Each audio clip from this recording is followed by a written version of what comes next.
Jim, no city or state provided. Is that you, Jim Fazekas? Can you fill your tank water through a discharge on the pump?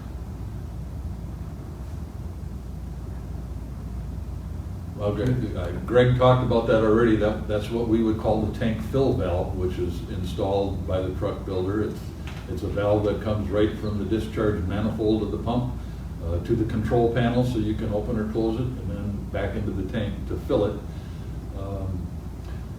Not sure exactly what that question means. That a lot of apparatus being built nowadays have what they call a direct tank fill, which is an inlet on the pump panel or somewhere on the vehicle that leads directly into the tank, which would have to be connected to a pressurized water source in order to fill the tank. I've never heard of anybody doing it, but I guess you could connect a hose from the discharge outlet on the pump to that direct tank fill pipe and fill it that way. But every fire truck that I've ever seen has got a tank fill valve for that purpose. Well, I tried to trick you guys here because there's a second part.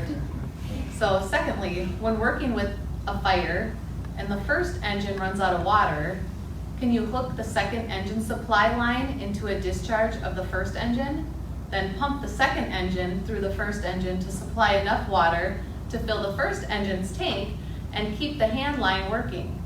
I've done this on vehicle fires on the interstate. I've had senior engine operators tell me that it can't be done as we are physically doing it.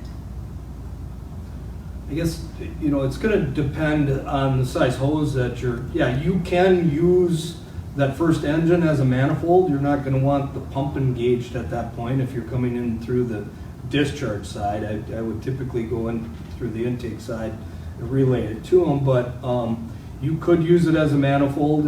You got to make sure that the hose that you are supplying it into that discharge with, and again, that pump has to be disengaged because it's going to try to push that water back out to that. But it could be done. Again, you're limited by the size hose that you're using. So your question, could you supply that hand line and then also fill the tank?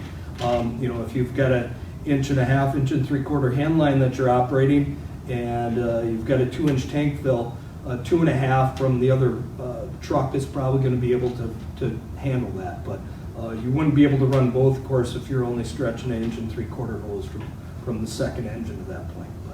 Another thing that could come into play here is if that particular discharge that you're trying to connect to is foam or CAFS capable, it will have a check valve in there that may prevent you from doing what you're trying to do. So it may vary from truck to truck, but in general, Greg, I think you're right, but it gets a little more complicated when you're dealing with a discharge that's foam capable or CAFS capable.